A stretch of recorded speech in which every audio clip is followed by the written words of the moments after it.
Jasmine, jasmine মা, আমার কথাটা শোন। মা, আমি তোর কষ্টটা বুঝতে পারছি। আমি শুধু তোকে এটা বলতে এসেছি যে আমি তোর পাশেই আছি। তুই যা সিদ্ধান্ত নিবি না, সেটা তোর একার নয়, তাতে আমারও সায় থাকবে। তনুমা, নাও খাবারটা খেয়ে নাও। না, আমি খাবো না, আমি বীরের সাথেই খাবো। আমার ওকে ছাড়া কিছু ভালো লাগছে না মা, ওকে ডেকে দাও প্লিজ। তুমি খেয়ে নাও মা, ও চলে আসবে। যদি তুমি না খাও ও রেগে যাবে। তুমি কি চাও ও তোমার উপর রেগে যাক? আমি রাগ করে থাকতে পারবো না তোমার উপর। না, তুমি মিথ্যে বলছো মা। বীর আমাকে নিজে বলেছিল ও কখনো আমার উপর রাগ করবে না। তুমি ওকে ডাকো প্লিজ, আমি ওর সাথে দেখা করতে চাই। হ্যাঁ মা, তুমি খেয়ে নাও, ও চলে আসবে। না,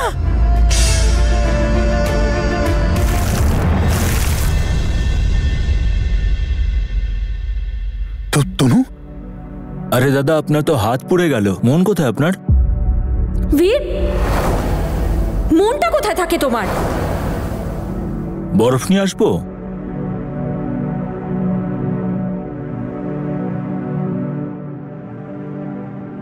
বিয়ের পরে আমি তো ওখানেই থাকবো বীরের সাথে।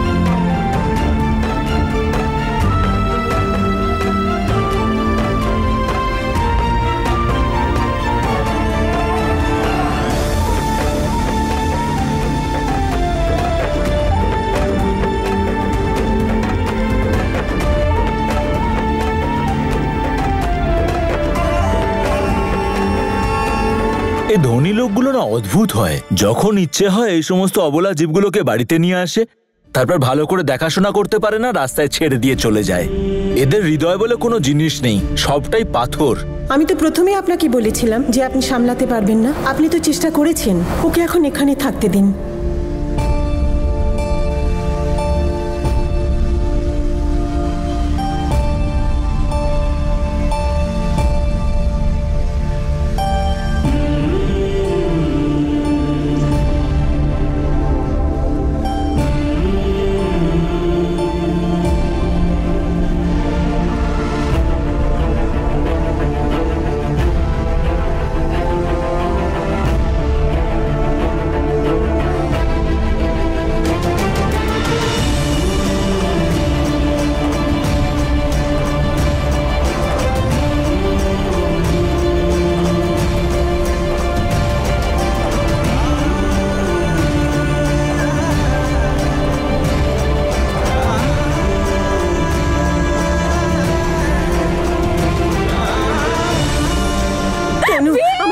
শোনো, ছাড়ো আমাকে, আমি বীরের কাছে যাব।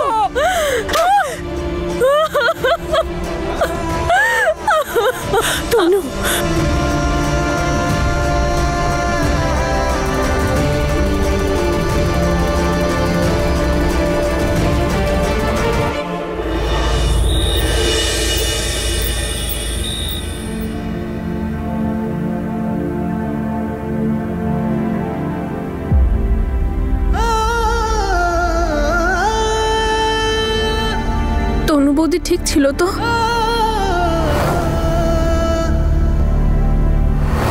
কি করে ঠিক থাকবে মাহি? সব সময় তো আমার সাথেই থাকতো। ওর জীবনে আমি ছাড়া আর ছিলটাই বাকি।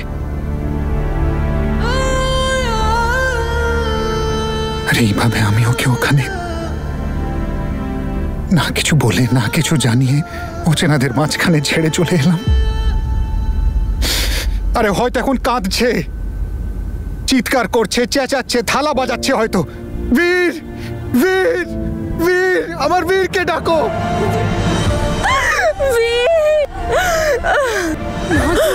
তনু, তোমার তো খুব জ্বর। ডিম্পি,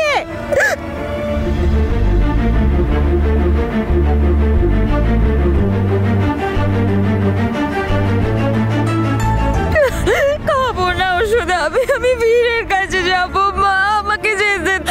বীরের সাথে তোমার দেখা হবে, ওষুধটা খেয়ে নাও।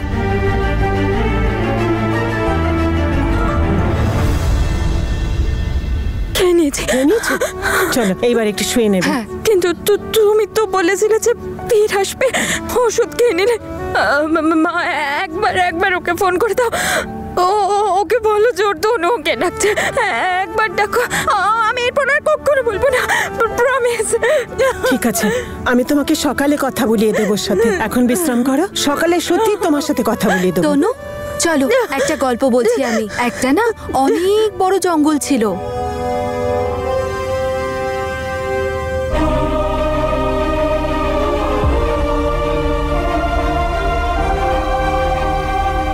মা এভাবে থাকলে তো আরো অসুস্থ হয়ে পড়বে। ওকে এইভাবেই থাকতে হবে, কারণ কোনো বীর ওকে নিতে আসবে না। ওকে খুব সাবধানে রাখতে হবে আমাদের। আজকে রাত তনু আর বীরের জন্য খুবই মুশকিলের হবে। আমি বুঝতে পারছি না আমি যেটা করেছি সেটা কি ঠিক করেছি না ভুল করেছি।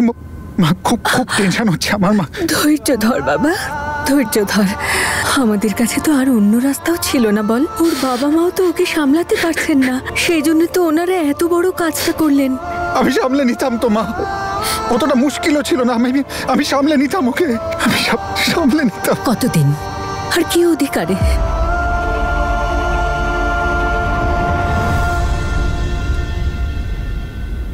বাবা তুই আজকে খুব পরিশ্রান্ত, ক্লান্ত, খুব ক্লান্ত। যা মুখ হাত ধুয়ে নে, যা আর কিছু খেয়ে নে, আর একটু বিশ্রাম কর বাবা। হ্যাঁ বীর, সময় লাগবে, তারপর সব ঠিক হয়ে যাবে রে বাবা। বাবা আমি তনুকে এই অবস্থায় অচেনাদের মাঝখানে রেখে এলাম, আর তুমি বলছো আমি শান্তি পাবো?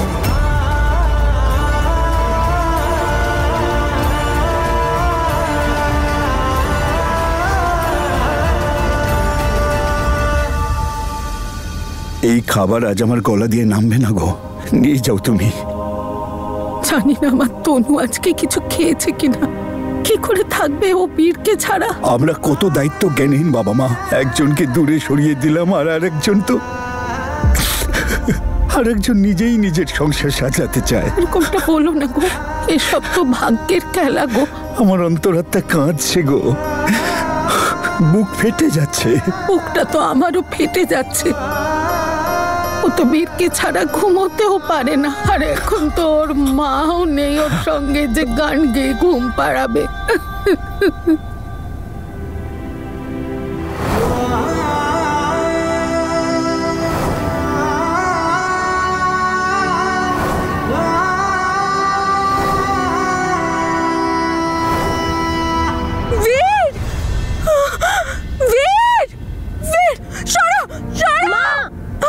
বীরের কাছে যেতে দাও।